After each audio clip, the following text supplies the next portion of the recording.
just so you're aware, I have a script that I'll be reading from, so my eyes are going to be down here most of the time.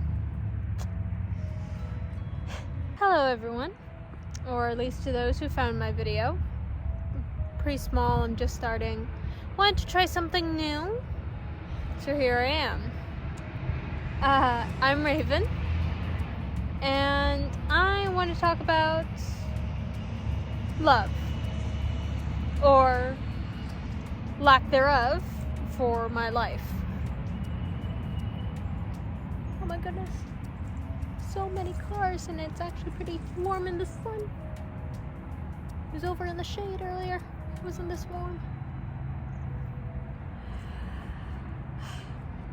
So I'd like to talk about love. I love life, lack thereof. I know what you might be thinking. Why would I want to listen to this young woman's love life? But I hope you stay, because I'm autistic. I don't experience love the same way a lot of others do. I might have had a few crushes in my life, dated, even if it didn't end well, and came to the conclusion that I still need to heal to feel much of anything for a person. I figured out I might be on the asexual or demisexual spectrum back in high school. Only after I got out of a really toxic relationship, but that's a story for another time. But I will say this, it left me with so much trauma that I didn't start healing until I was in college. Having only found out I was autistic right before starting college left me having to look back and dissect everything I experienced throughout my life and why I responded in odd ways that most people wouldn't expect you to respond. I always thought the way I didn't understand things was because of my dyslexia, not because there was something else going on with my brain. Both significantly affected how I communicate with people.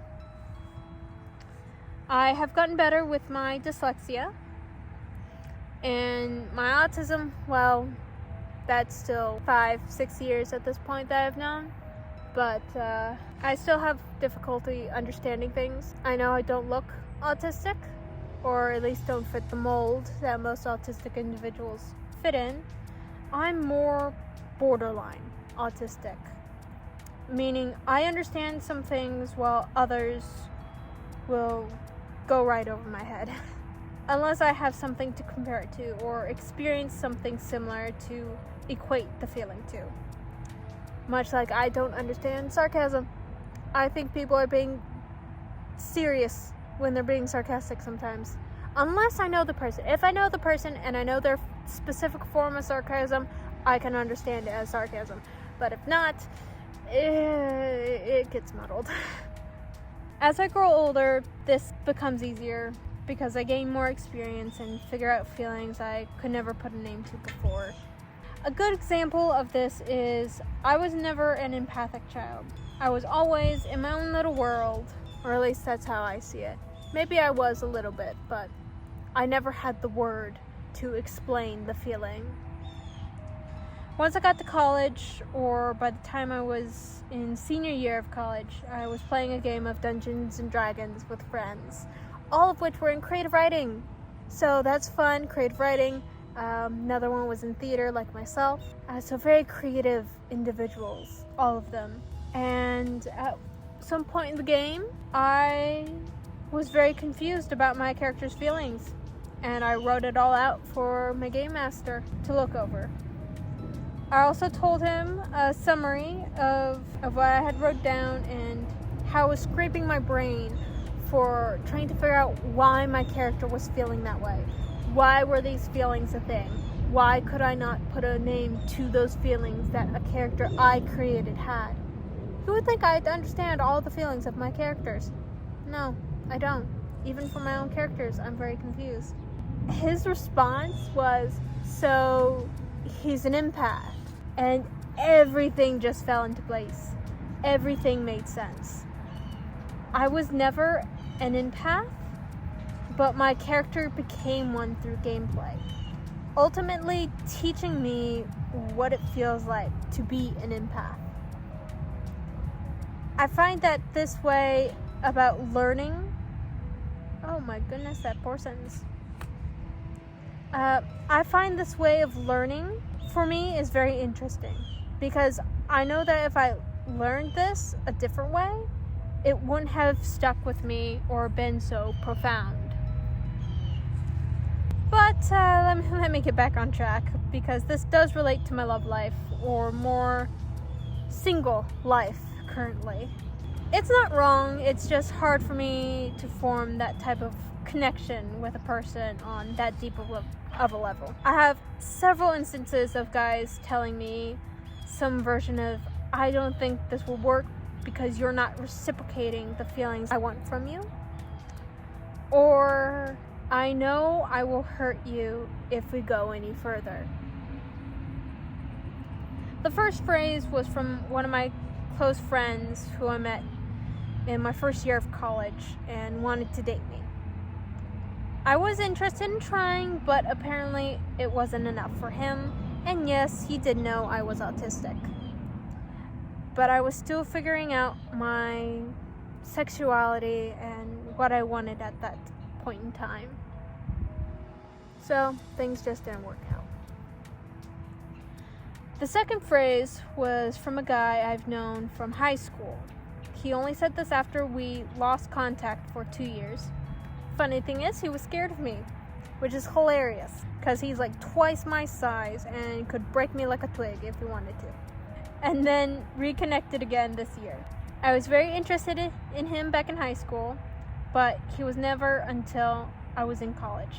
He always saw me as that awkward high school girl that had a crush on him, and then once I had gone to college, he saw something different. He wanted a more physical relationship with me, and at that point in time, I knew I didn't want that. I wanted something more romantic or sensual, hand-holding, cuddles, the slow nights where we just listen to music and hold each other in our arms. Nothing else. We can talk on and off, but nothing else physical. The only physical contact is that hug, is that cuddle. And he knew that. He knew I didn't want a more physical relationship, and I appreciate that quite a bit. I'm just friends with both of these guys, but it has happened other times, though. Those times I called it off or told the guy to slow down because I didn't want what he wanted. Though, because of hookup culture here in America, I have been pushed away from using dating apps. Even if I wanted to get back out in the dating scene. Oh my god, there's so many flies. Go away! I have been pushed away from even using dating apps. I just don't fully trust them, but I know that works for most people. I just prefer to meet the person on the spot, face to face. Though, with me being a little awkward when it comes to trying to start a conversation with a stranger, it's a bit difficult to find someone, but also I'm not always looking. I mean, I would like to have a lover, but what I want and what I naturally attract to me are quite different. I, like everyone else, have preferences on what I like. I would like a tall guy, but I mainly attract the short guys, which isn't bad, just not what I want. But if I like who the guy is as a person, I can overlook any physical characteristics that is not what I want, and learn to love that. I tend to attract a lot of the nerdy guys who play video games, Dungeons and Dragons, or play music or program in some capacity, or do creative writing. Just the creative, fun guys. Most of the guys I was drawn to, and still kind of am drawn to, were the jocks. The muscled, tall, and, well, I was more interested in seeing them truly open up, see that tough guy act fall to something sweeter. But a friend of mine said that the guys I'm looking for or are more interested in have wildly different viewpoints on life than I do. And in other words, probably wouldn't work. He said, I would probably be happier with the nerdy guys I attract than with any jock I'd be visually drawn to. He said most of those jocks are going to want a physical or sexual relationship. I should know, I'm one myself. And I know you don't want that. Now, I like to mention, I'm not interested in a physical relationship. I want something sensual or romantic. I understand the concept of romance, but I have yet to fully feel that feeling. So sensual is a bit more natural for me, slow and calm, with a genuine fear that this won't work. Because it does work, at least for a little while, until either I have to turn the guy down because he's going too fast, or the guy turns me away for not wanting more. At least that's what I think I want at the moment, with very little experience I have. I know what he says is true. We are both surprised we are even friends.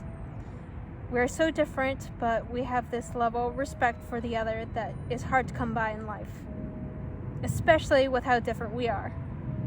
Maybe it's because I am autistic and need a way to learn something new. Even though we are so different, I am eager to learn how he sees things, and I try to understand that point of view, just like how he tries to help me understand him, now that we both realized how much miscommunication we had back in high school. He takes the time to make sure I truly understand what he says, and yet still wonders why we are friends. This being the same guy who was scared of me. All of this kind of leaves me in a strange place of, I know what I want, but what I want will probably hurt me. And the things I see more in my friends as my friends might be better for me in a relationship. It's a constant back and forth in my head in some capacity for years, even if I didn't understand that's what that was in the past. This had made me feel broken, even though I'm not.